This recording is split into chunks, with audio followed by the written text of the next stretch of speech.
Sa ibang lugar sa desert may mga lumalaban sa mga monster. Ito ang mga tumakas sa Raiden, sinasabi ng nakapulang buhok na lalaki na ilan pa ba ang mga halimaw na ito mula sa kanluran na nandyan.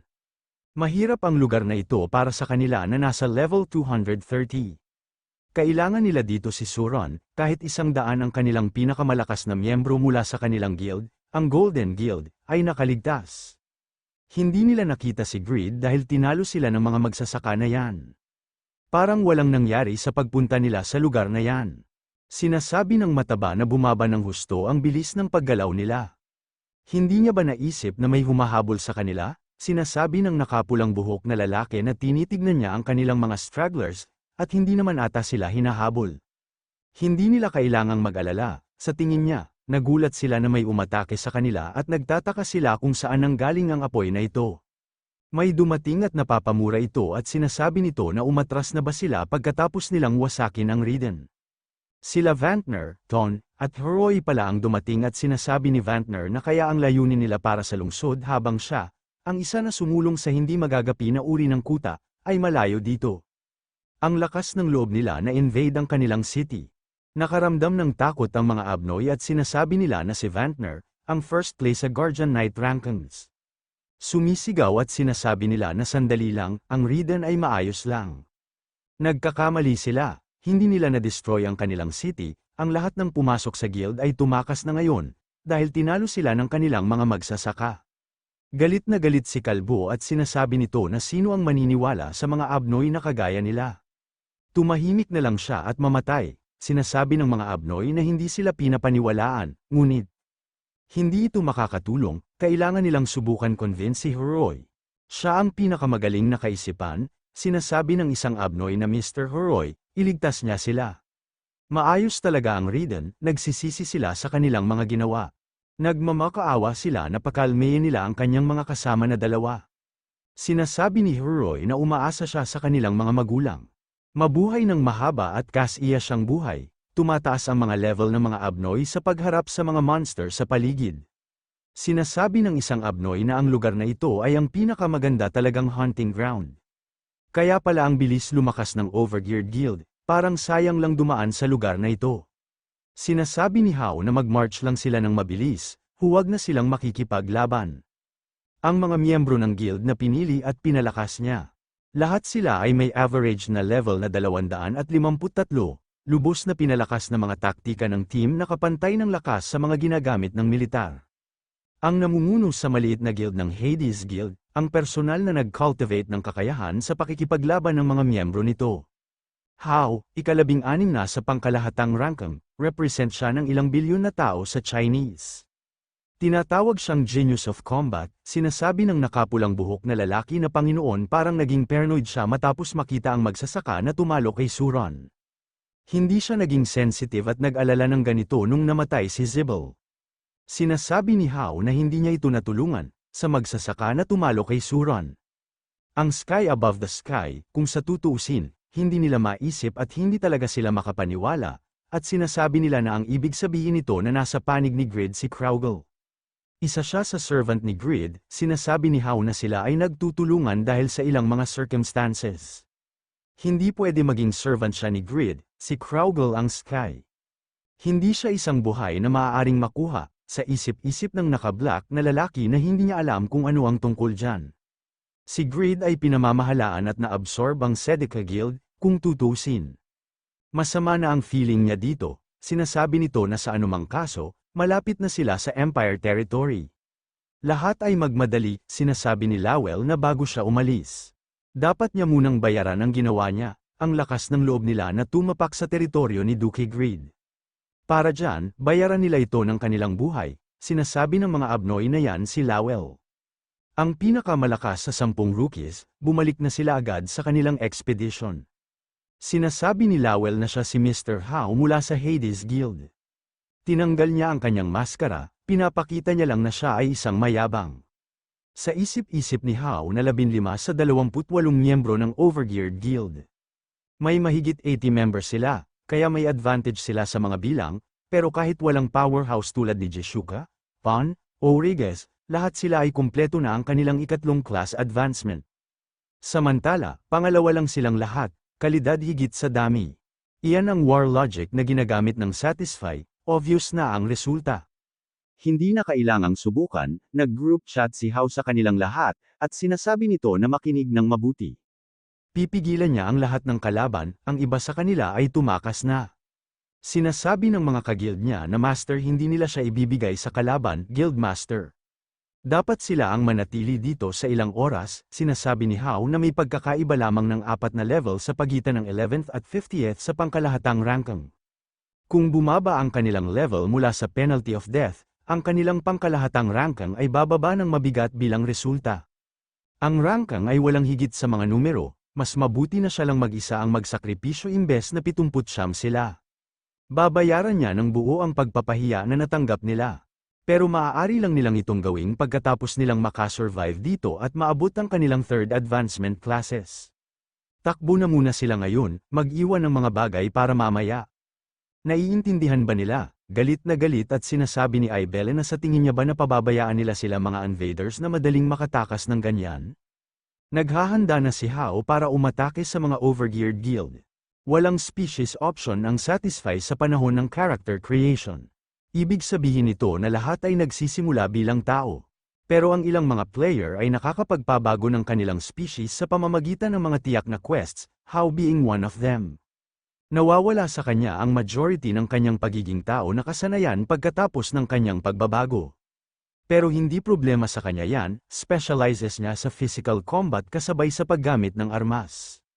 Sinasabi ni Hao na 5 minuto, strength, agility, health, at resistance sa lahat ay tumataas ng 10%.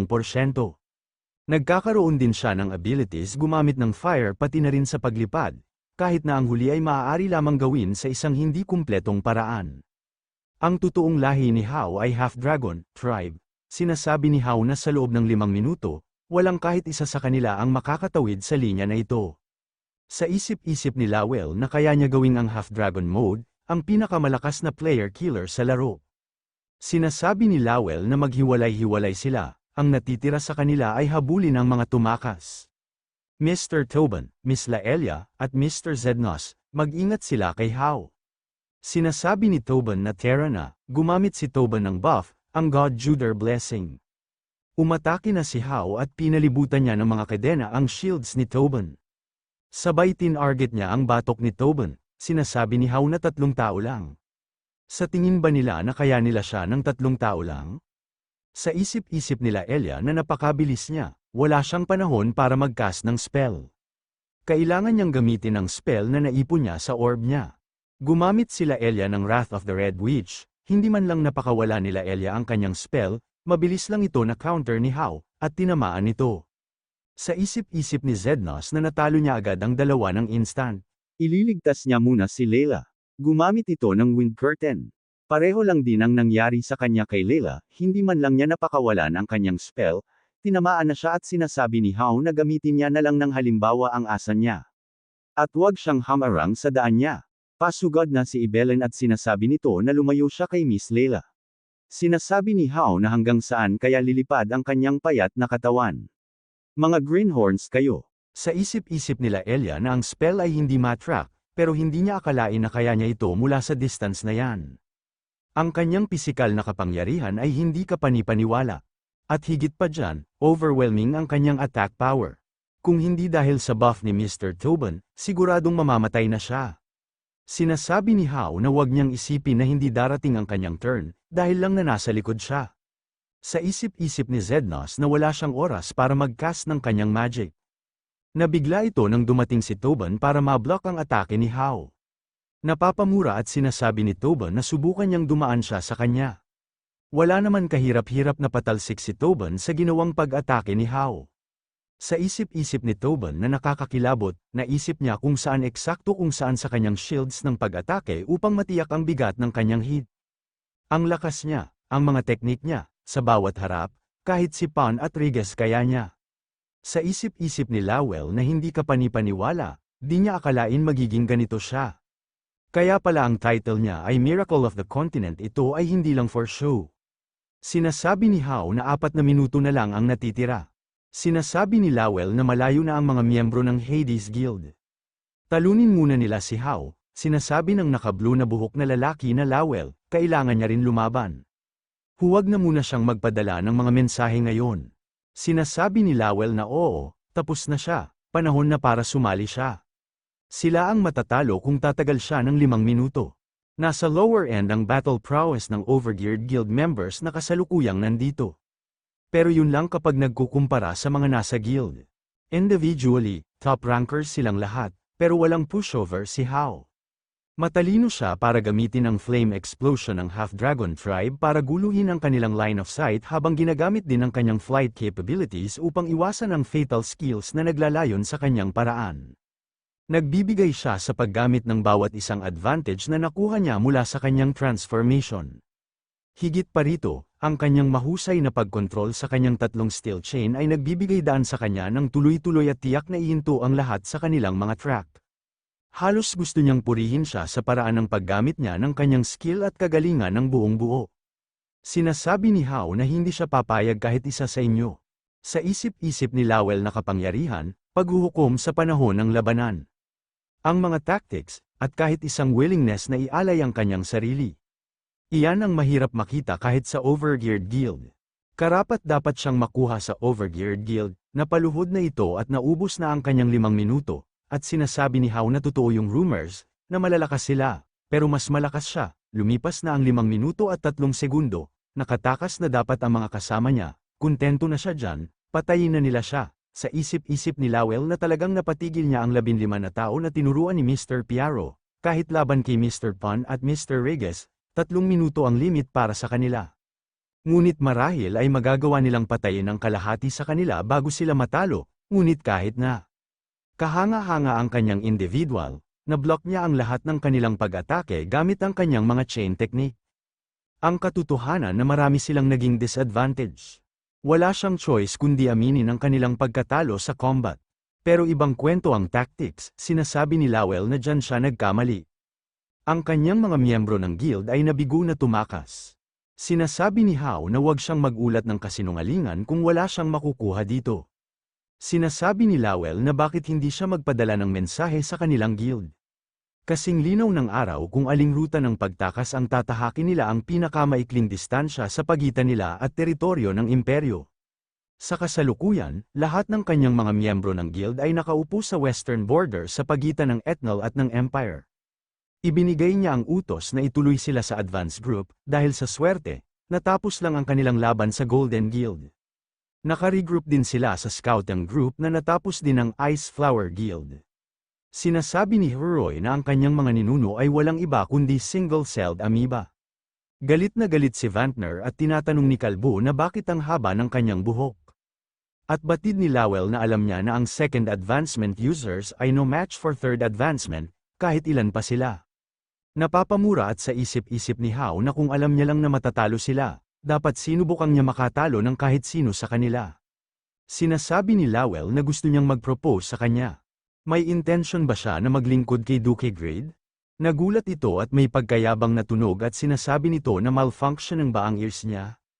Paglilingkod sa isang lalaki na walang special maliban sa legendary class sa kanyang pangalan. Ang lakas ng loob niya na sabihin sa isang dragon na magbaw ang ulo sa isang aso. Sinasabi ni Ibellen na itigil na nila ang useless at nonsense na ito at patayin na lang siya. Medyo matagal na niya silang kinaladkad, sinasabi ni Lowell na Mr. Hao, si Grade ay hindi aso. Siya ang Sky, sinasabi ni Hao na isang paglalaro sa mga salita, sa palagay niya ang Sky ay madaling hawakan ng isang dragon sa loob nito. Pero ang tanging lalaki na nararapat na salitang Sky ay ang the Sky above the sky. Nakangiti at sinasabi ni Lowell na ayos, hindi niya inaasahang na magbabago agad ang isip ng isang tao, ganoong paman, pinakawalan na nila ang lahat ng member ng guild niya, malaya na siyang umuwi. Hindi makapaniwala at gulat at tinatanong ni Hao na ano ang ginagawa niya. Sinabi niya sa kanya na wala siyang planong maglingkod kay Greed. Sinasabi ni Lowell na pero sinabi niya na ang isang Sky ay may hawak ng isang dragon sa loob nito, di ba?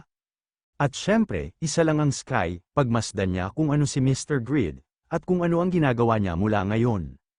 Hindi niya alam kung ano nga ba mga ginagawa nito, at hindi talaga ito makapaniwala.